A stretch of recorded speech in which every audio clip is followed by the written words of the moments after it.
Memory টিপসের পরবর্তী অংশ একটু আগে থেকে পড়ছি, আগের ফাইলের একটু আগে থেকে। প্রতিদিন পড়ার সময় আমাদের দুটো সময় ভরপুর উপযোগ করা উচিত। বিশেষ করে আপনারা যদি কোনো জিনিসের রিভিশন করতে চান তাহলে রাতে ঘুমানোর 1 ঘন্টা আগের সময় আর সকালে ঘুম থেকে ওঠার পরের 1 ঘন্টার সময় আপনাদের পক্ষে যথেষ্ট গুরুত্বপূর্ণ হয়।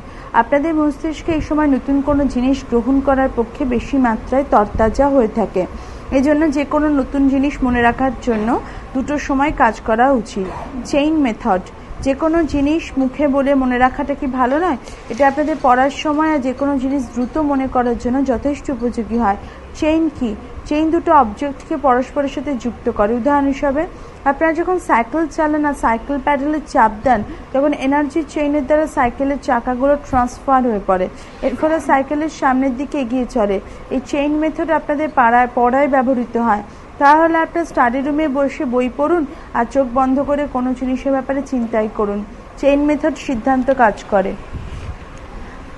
পৃষ্ঠা সংখ্যা 610। এখানে কতগুলো শপিং লিস্টের নাম দেওয়া হয়েছে যেগুলো চেইন বা স্পষ্ট ভিজুয়ালাইজ দ্বারা সহজে মনে রাখা যেতে পারে, যেমন টুপি, টমেটো, লাল jacket, Asian paint, chocolate, toothpaste, গাড়ি, পেন, কম্পিউটার, ক্রিকেট ব্যাট, বালতি, বিস্কুট, চাদর, motorcycle, shirt, mobile, cold drink, calculator, CD, আলু, বই, চিনি, ডগ ফিড, লাক্স সাবান, আইসক্রিম। ভিজুয়ালাইজেশন শেখা, আপনার মাথায় যে টুপি পরে রয়েছেন আর টুথপেস্ট দিয়ে দাঁত ব্রাশ করছেন, মুখ ধোবার জন্য আপনারা বালতির জল ব্যবহার করছেন, এমন সময় আপনাদের মোবাইল জলে পড়ে গেল। এবার আপনারা সেটাকে অপারেট করতে পারবেন না, কারণ সেটাই জলে ঢুকে গেছে। এমন অবস্থায় আপনারা সেটাকে মেরামত করার জন্য মোবাইল মেরামতি পুস্তক উঠিয়ে নিলেন। পুস্তক খোলার পর আপনারা সেটার প্রতিটি পৃষ্ঠায় লাল টমেটোর চিত্র দেখতে পেলেন। আপনারা যখন টমেটো উঠিয়ে কাটতে গেলেন তখন সেটার ভিতর থেকে একটা গাড়ি বেরিয়ে আসতে দেখতে পাওয়া গেল। সেই গাড়িটা পুরোটা বিস্কুট দিয়ে ভরা ছিল। আপনারা গাড়ি চালানোর চেষ্টা করলেন, কিন্তু পেট্রোল না থাকায় গাড়ি চলল না। আপনারা পেট্রোল ভরার জন্য পেট্রোল পাম্পে গেলেন, সেখানে গাড়িতে কোল্ড ড্রিঙ্ক ভরা হলো। এবার গাড়ি অত্যন্ত দ্রুত চলতে লাগলো আর সামনে চিনি ভরা বস্তায় গিয়ে ধাক্কা মারলো। আপনার সহায়তার জন্য ডাকাডাকি করায় লাল রঙের জ্যাকেট পরা এক ব্যক্তি এলেন। নিজের বেডরুমে সাদা রঙের চাদরের ওপর চিত্রকারি করার জন্য আপনারা পেনের ব্যবহার করলেন। যখন কেউ সেটা কেনার জন্য এলো তখন সেটার মূল্য নির্ধারণ করার জন্য আপনারা ক্যালকুলেটর ব্যবহার করলেন। এই ফাঁকে একটা কুকুর ছুটে এলো আর ক্যালকুলেটরকে ডগ ফিডের মতো চিবিয়ে নিল। আপনারা যখন কুকুরটাকে তাড়ালেন তখন সেটা এশিয়ান পেইন্ট ভরা ড্রামের ভেতর পড়ে গেল। কুকুরটা লাল রঙের হয়ে পড়লে আর কম্পিউটার চালাতে লাগলো। কম্পিউটার স্ক্রিনে আপনার মোটরসাইকেলের চিত্র দেখতে পেলেন, তাতে চাকার জায়গায় সিডি লাগানো ছিল। আপনারা চাকা সাফ করার জন্য লাক্স সাবান ব্যবহার করলেন। আপনারা চাকা সাফ করতে করতে সেটার থেকে চকলেট বেরিয়ে এলো। আপনারা চকলেটকে বলের মতো ব্যবহার করলেন। সেটাকে আপনাদের এক বন্ধু ক্রিকেট ব্যাট দিয়ে মারলেন। সেই চকলেট এক ব্যক্তির পকেটে ঢুকে গেল। রেগে উঠে তিনি আপনাদের ওপর আলু ছুঁড়ে মারলেন। আপনারা আলু লুফে নিলেন, কিন্তু সেটা আইসক্রিমে বদলে গেল, যেটা আপনারা মজা করে খেতে লাগলেন। মস্তিষ্কে এই ভিজুয়ালাইজেশনের প্রক্রিয়ার পর যদি আমি আপনাদের এই প্রশ্নটা করি যে লাল রঙের জ্যাকেট পরে থাকা ব্যক্তির পকেটে কি ছিল, তা আপনারা তৎক্ষণাৎ উত্তর দিয়ে যাবেন যে নীল রঙের পেন ছিল। এবার আমি যদি আপনাদের এই প্রশ্ন করি যে গাড়িতে কি ভরা ছিল, তাহলে আপনারা তৎক্ষণাৎ বলে দেবেন বিস্কুট ভরা ছিল। এমনটা তখনই সম্ভব হতে পেরেছে যখন আপনারা নিজেদের মস্তিষ্কে অবজেক্ট পরিষ্কার আর কালারের সাথে ভিজুয়ালাইজ করেছেন।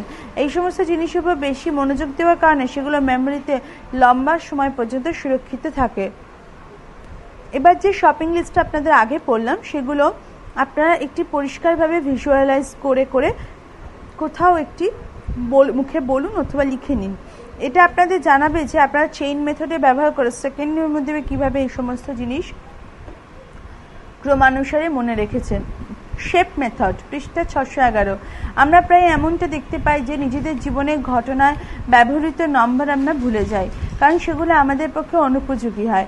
এবার আমরা এই সকল নাম্বারকে মনে রাখার জন্য লম্বা সময় অবধি সেগুলো দ্রুত রিকল করার জন্য শেপ মেথডের আশ্রয় নেব। আমরা এবার এটা দেখতে পাবো যে নাম্বার লম্বা হওয়ার সময় মস্তিষ্কে ধরে রাখার জন্য শেপ মেথড কতটা জরুরি বা লাভদায়ক। এই মেথড দ্বারা আপনার নম্বর 0, 1 থেকে 12 পর্যন্ত পিকচারে কনভার্ট করে লম্বা সময় পর্যন্ত মনে রাখতে পারবেন। আপনারা নিজেদের মস্তিষ্কে 1 নম্বরে ভিজুয়ালাইজেশন করেন, তাহলে সেটা স্টিক বা ছড়ির মতো দেখতে হবে। তোমরা এটা বুঝতে পারবে ব্লাইন্ড কেনের মতো।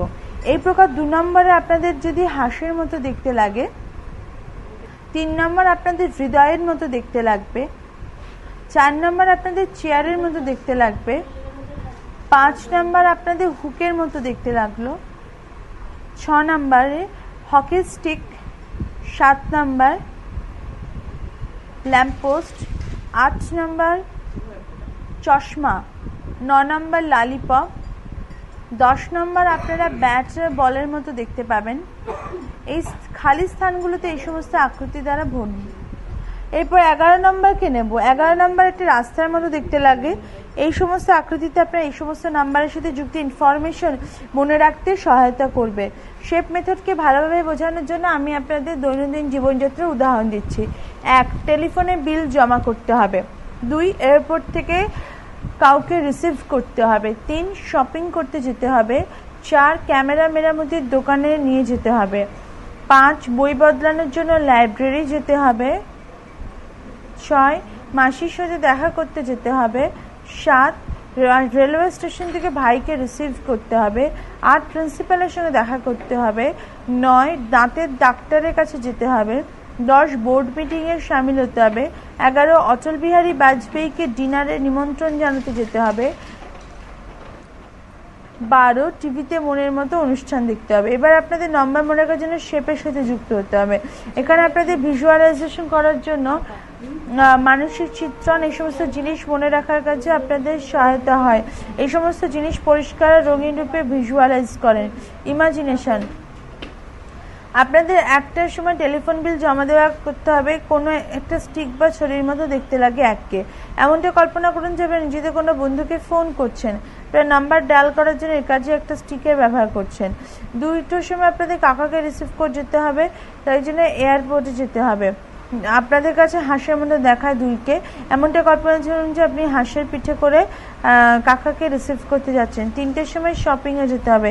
হৃদয়ের মতো দেখা, এমনটা কল্পনা করুন যে আপনারা এমন দোকানে রয়েছেন আর দোকানদার কেবল হৃদয় বিক্রি করেন। পৃষ্ঠা 612।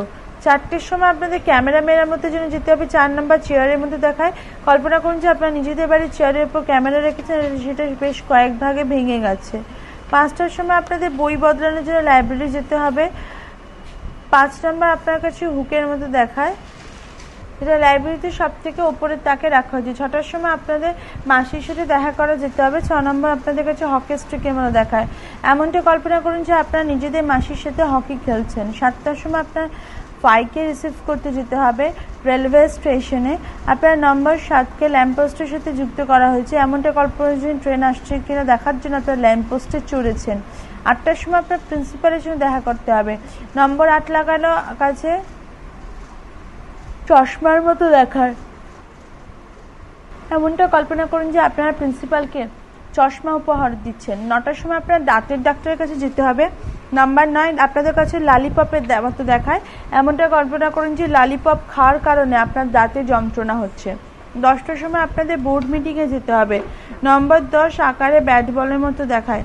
এমনটা কল্পনা করুন যে আপনার মিটিংয়ে নিজেদের টিমের সাথে রয়েছেন আর ব্যাট বল টেবিলের উপর রাখা আছে, যেটা সবাই সেই ব্যাপারে আলোচনা করছেন। 11টার সময় আপনাকে অটল বিহারী বাজপেয়ীকে ডিনারে আমন্ত্রণ জানাতে যেতে হবে। আপনারা এমনটা কল্পনা করুন যে আপনাদের সুরক্ষার দৃষ্টিতে এবং অটল বিহারী বাজপেয়ী আসার কারণে আপনাদের বাড়ির আশেপাশের রাস্তা পরিষ্কার পরিচ্ছন্ন করে দেওয়া হয়েছে। শ্রী বাজপেয়ী আপনাদের বাড়িতে ডিনার করার বদলে রাস্তার ধারে বসে ডিনার করতে চাইছেন। 12টার সময় আপনাদের টিভিতে মনের মতন অনুষ্ঠান হচ্ছে। নম্বর 12 আপনাদের কাছে ক্যাপের মতো দেখায়। এমনটা কল্পনা করুন যে আপনাদের কাছে টুপি টিভির ওপর রেখেছেন, নিজেদের টুপিটা, আর আপনার টিভি অন করার পর সংবাদ পাঠিকা আপনাদের টুপি মাথায় পরে সংবাদ পরিবেশন করছেন। এটা দেখতে পেলেন যে এই সমস্ত জিনিস লম্বা সময় পর্যন্ত মনে রাখার জন্য আপনারা ভিজুয়ালাইজেশন দ্বারা নম্বরকে অনেক আকৃতির সাথে যুক্ত করতে পারবেন। এবার আপনারা যখন সবটা আরও ভালোভাবে মনে পড়ে যাবে, তখন বুঝতে পারবেন যে আপনারা সঠিক। এবার আমি যদি এবার আপনাদের উদাহরণের মাঝে প্রশ্ন করি, তাহলে আপনারা অত্যন্ত দ্রুত জবাব দিতে পারেন। 9 আর 10-এর মধ্যে আপনাদের কটার সময় দাঁতের কাছে যেতে হবে? 9টার সময়। দাঁতের ডাক্তারের ব্যাপারে সোনার মাথাতে ললিপপ মনে পড়বে, আর আপনাদের এটাও মনে পড়ে যাবে যে সেগুলো আপনি 9টার সময় ওনার কাছে যেতে হবে। এই প্রকার 1 থেকে 12-এর মধ্যে যদি আমরা আকৃতি অনুযায়ী সেগুলোকে কোনো জিনিসের যুক্ত করি, সেগুলো মনে রাখতে পারবো। পৃষ্ঠা 613, এখানে কতগুলো নাম্বার রয়েছে এই টেবিলে, সেখানে নাম্বারের কোনো পিকচার, কোনো রং, অর্থ নেই। যে লাগাতার সেগুলো মুখস্থ করে চলা সত্ত্বেও মেমোরিতে ফিরে আসতে পারবে না। এই জন্য এই টেবিল মনে রাখার জন্য আমরা এই নাম্বারগুলোকে পিকচারের রূপে পরিবর্তন করে দেব। তারপরে এগুলোকে এটি পরস্পরের সাথে যুক্ত করে মনে রাখবো। টেবিলে নামের কলামটা মনোযোগ সহকারে দেখি। নামের কলামে রয়েছে 80 80, একসাথে আছে 8080 8088 80286। কেবল দুটি সংখ্যা 80-কে দেখলে এতে 8 আর 0 সামিল রয়েছে, এতে কোনো অসামঞ্জস্য নেই, কিন্তু পরের নাম্বারগুলো বেশ কনফিউজ। দ্বিতীয় নম্বরের শেষ দুটি সংখ্যা হচ্ছে 88, তৃতীয় নম্বরে 286, চতুর্থ নম্বরে হচ্ছে 80386 এবং পঞ্চম নম্বরে অন্তিম তিনটি সংখ্যা হচ্ছে 80486। আপনারা এখানে কনফিউজ হবেন, এই জন্য আপনাদের এগুলোকে চিত্রে পরিবর্তিত করতে হবে। আমরা 80-কে নিচ্ছি, এবার আমাদের এটাকে পিকচারের ফর্মে বদলাতে হবে। আপনারা শেপ মেথডের সহায়তা গ্রহণ করতে পারি। এই পদ্ধতিতে 8-এর আকার একটা চশমার মতো হয়, আর 0-এর আকার কোনো টেকো ব্যক্তির হয়। আপনারা নিজেদের মস্তিষ্কে কি চিন্তা করছেন সেটা পিকচার ড্র করুন। এমনটা মেনে নিচ্ছি যে 80-তে আপনি এমন চিন্তা করছেন যে এক ব্যক্তি চশমা পরেছেন, আর সেই ব্যক্তি যেই চশমা পরলেন তিনি তৎক্ষণাৎ টেকো ব্যক্তির রূপে পরিবর্তিত হলেন। চশমা পরা ব্যক্তির কাছে বিশেষ শক্তি রয়েছে। এই পিকচারকে ডেটে যুক্ত করব 1979 বা 19বিংশ শতাব্দী। আপনারা 19বিংশ শতাব্দীতে মনে করতে পারেন, কিন্তু 74-এর কনফিউশন মধ্যে থেকে আপনারা 7-কে কেমন হয়ে দেখেন? 7 নম্বরটা ল্যাম্প পোস্টের মতো দেখায়, 4 নম্বর কোনো চেয়ারের মধ্যে দেখায়। আপনি এবার এমন চিত্রণ করবেন যে চশমা পরে টেকো ব্যক্তি ল্যাম্প পোস্টের নিচে দাঁড়িয়ে আছে, আর সেই ব্যক্তি ল্যাম্প পোস্টের নিচে আসার মাত্র একটা চেয়ার ওনার মাথার উপর এসে পড়ে। আমি এই 74 আর 47-এর কনফিউশনের কারণে এটাকে এইভাবে ভিজুয়ালাইজ করেছি। যদি 47 আপনাদের 74-এর সাথে কনফিউজ করে, তাহলে এটাকে ল্যাম্প পোস্ট চেয়ারের উপর রাখতে হবে। এই প্রকার এমনটা মেনে চলুন যে যদি আপনাদের 8088 মনে রাখতে হয়, তাহলে 1979 কার তারিখ, 88-তে আপনার দুটো চশমা দেখতে পাবেন, সেটা 79-র সাথে যুক্ত হয়েছে। শেপ মেথডে 7-কে ল্যাম্পপোস্ট আর 9-কে ললিপপ মনে করা চলে। এবার এমনটা করুন যে আপনারা দুটো চশমা পরে রয়েছেন, আপনাদের ললিপপ রয়েছে, আপনার ল্যাম্পপোস্টের নিচে দাঁড়িয়ে রয়েছে। আবার এমনটা ভাবছেন যে পিকচারের নাম আর তারিখ মনে রাখতে রাখতে সহায়তা করবে, কিন্তু এখানে নাম্বার হচ্ছে 8080, তারিখ হচ্ছে 1974, যেটাকে ট্রানজিস্টার নাম্বার হচ্ছে 6000। 1978-এর নাম্বার 8080, ট্রানজিস্টার নাম্বার হচ্ছে 29000।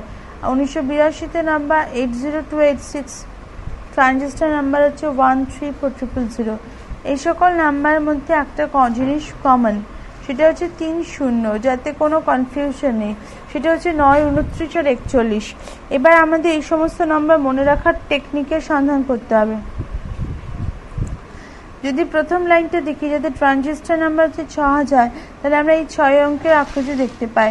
কোড মেথডে 6-এর আকার একটা হকি স্টিকের মতো হয়। এবার আপনার 6 সংখ্যক 80-র সাথে যুক্ত করব।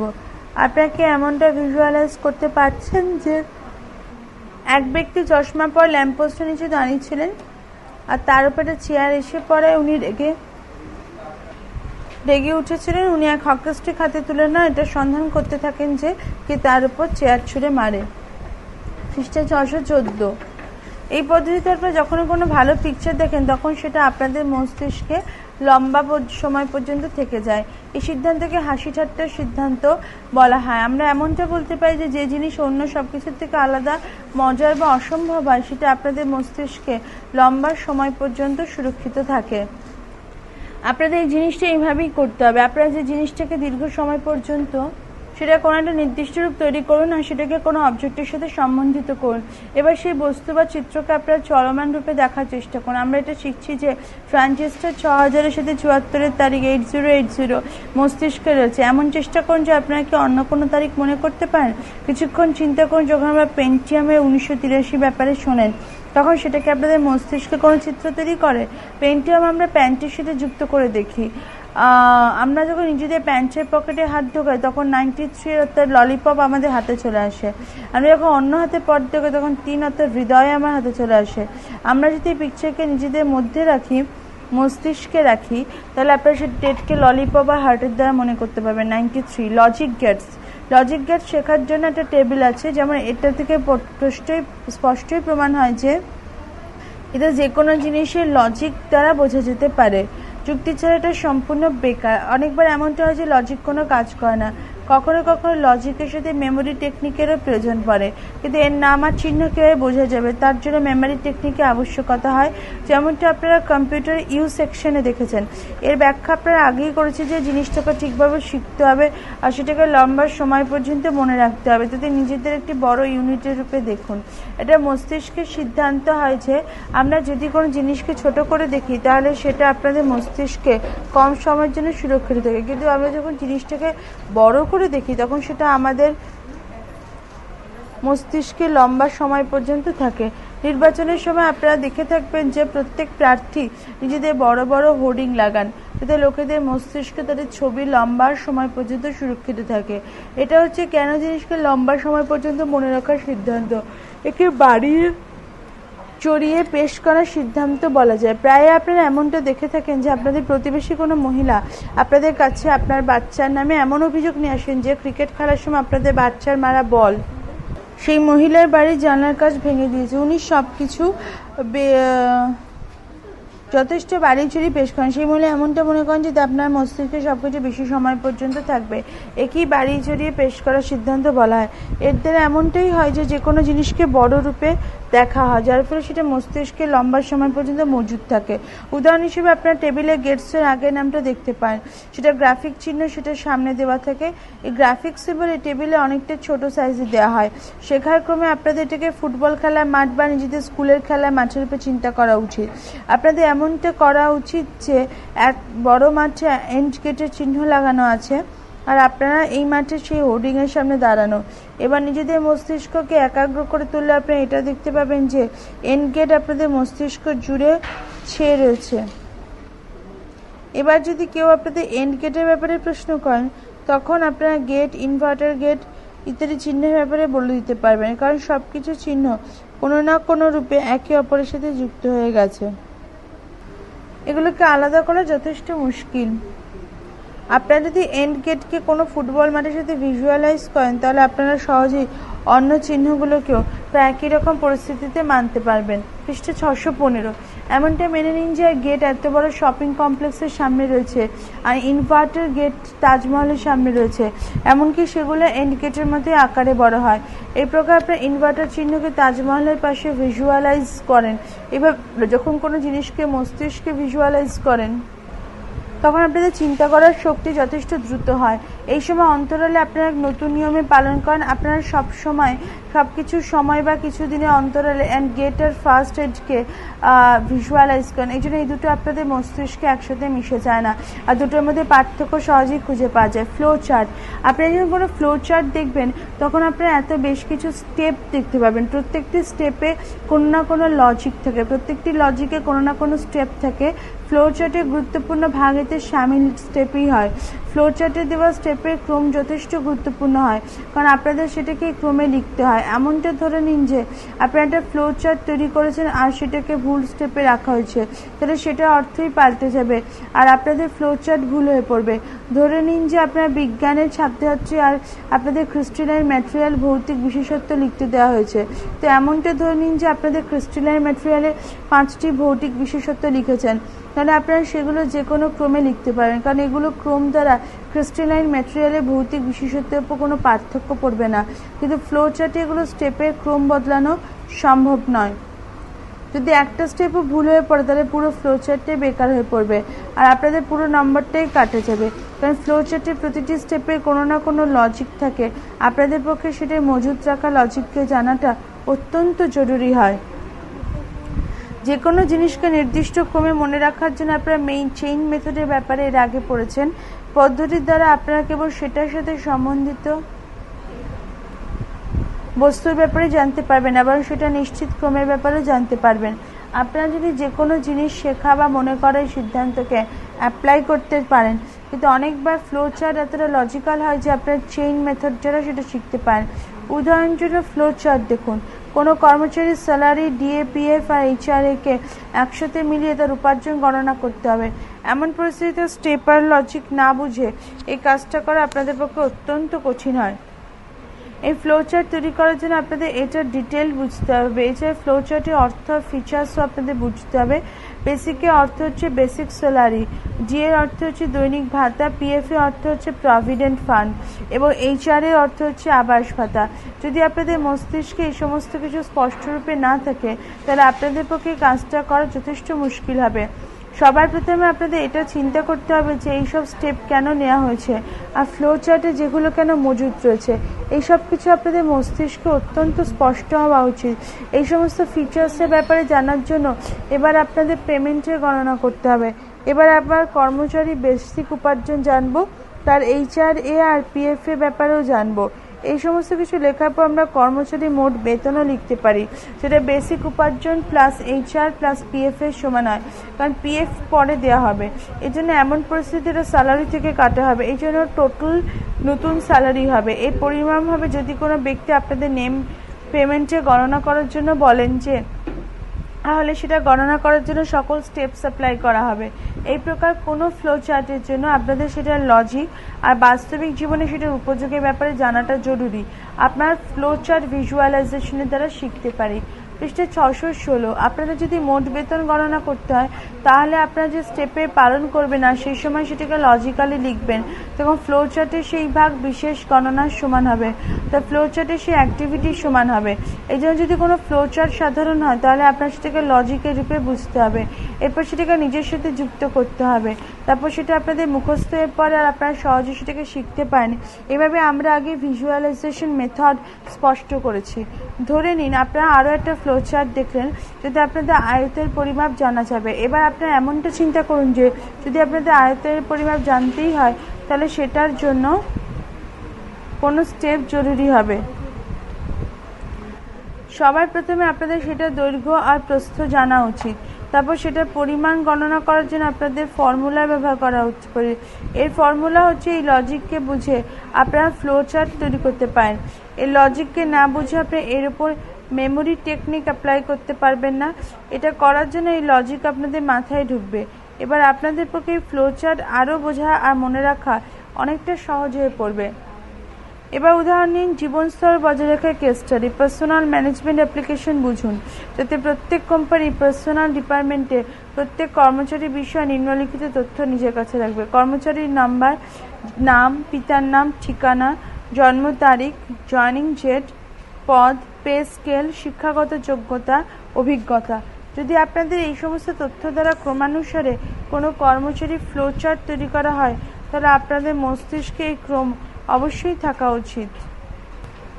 এই স্টেপগুলো ক্রম মনে রাখার জন্য আপনারা চেইন মেথডে ব্যবহার করতে পারেন, যার সহায়তা আপনারা প্রথম উদাহরণে 40টি শব্দ শিখেছেন, যেমন 1 স্টিক হাঁস, 2 হাঁস, 3 হৃদয়।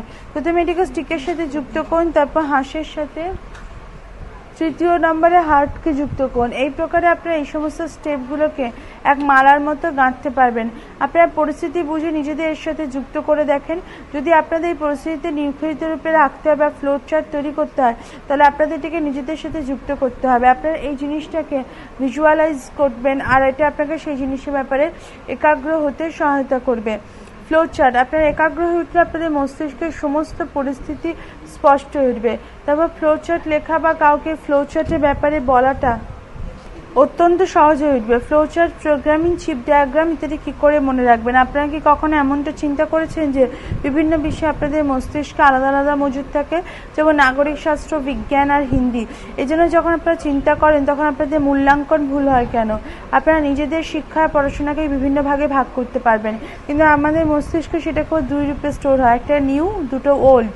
আমাদের মস্তিষ্ক হাজার হাজার জিনিসকে সুরক্ষিত পদ্ধতিতে স্টোর করে রাখে। মস্তিষ্কে মেমোরির যে কোনো ভাগে যে কোনো টপিক তৈরি করতে পারে, কিন্তু আপনাদের এই সমস্ত জিনিস মনে রাখার জন্য সেগুলো ল অফ অ্যাসোসিয়েশন বা ল অফ ইমাজিনেশন দ্বারা জানাটা অত্যন্ত জরুরি হয়, যেগুলো আপনারা সাথে ভুলে না যান।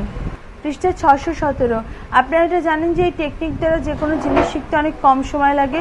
উদাহরণ হিসেবে সবার প্রথমে আপনাদের রিটেল সেক্টরে আইটেমের প্রসেস লিস্ট শিখতে হবে।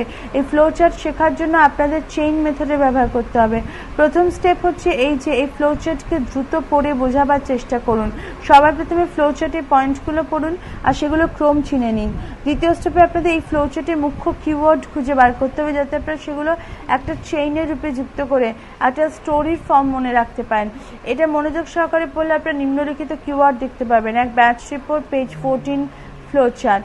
2 ক্রমানুসারে লাগানোর জন্য ব্যাচ রিপোর্ট সার্ভার। 3 পেন্ডিং পড়ে থাকা রিকোয়েস্ট, স্ট্যাটাসকে আরপিটিবিকে স্ক্রিনে দেখতে পাওয়া রিকোয়েস্টে পরিবর্তিত করা।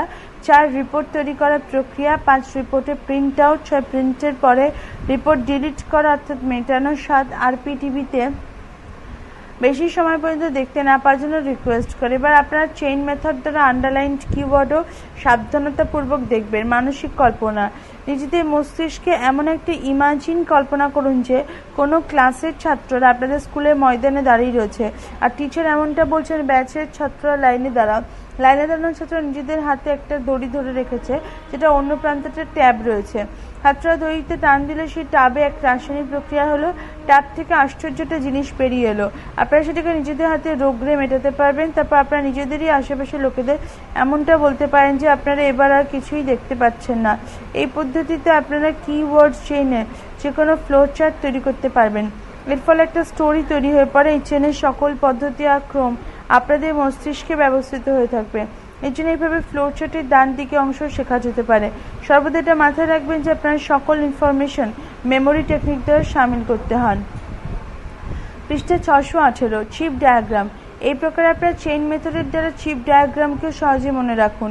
এখানে আপনাদের কোনো বিষয়ের ব্যাপারে ইনফরমেশন আর মেমোরি টেকনিকও অ্যাপ্লাই করতে হবে।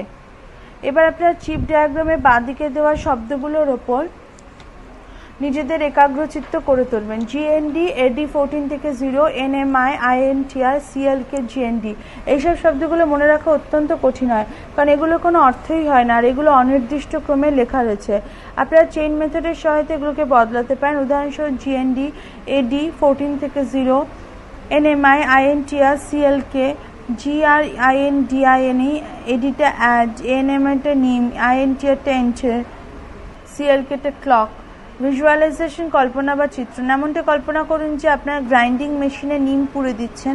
এন্টার বাটনে চাপ দিলে মেশিন কাজ করা শুরু করলো এবং আর আপনি কাজ করা শুরু হয়ে পড়লো। ঘড়ির দিকে তাকান যে আপনাদের ঠিক কখন মেশিন বন্ধ করতে হবে। তখন আপনারা নিজেদের হাত দ্বারা মেশিন আটকানোর চেষ্টা করা শুরু করে দিন। আমার দৃঢ় বিশ্বাস যে ভিজুয়ালাইজেশনে আপনাদের কোনো কাজই আসবে না, কিন্তু প্রত্যেকটি ব্যক্তি নিজের এই ক্রিয়েটিভিটি ব্যবহার করতে পারবেন। কিন্তু এখানে প্রশ্ন হচ্ছে যে আমরা ভিজুয়ালাইজেশন আমাদের মেমোরির পক্ষে ঠিক কতটা উপযোগী হবে। এবার আপনাদের এটা জেনে গেছেন যে কোনো পিকচারকে কোনো বিশেষ বিষয়ের ব্যাপারে জানানো হয় না, তবুও আপনারা নিজেদের মন দ্বারা সেটা কল্পনা করতে পারেন। এই জন্য আপনাদের মস্তিষ্কে নতুন জিনিসকে পুরনো জিনিসের সাথে যুক্ত করে সহজেই মনে রাখতে পারেন।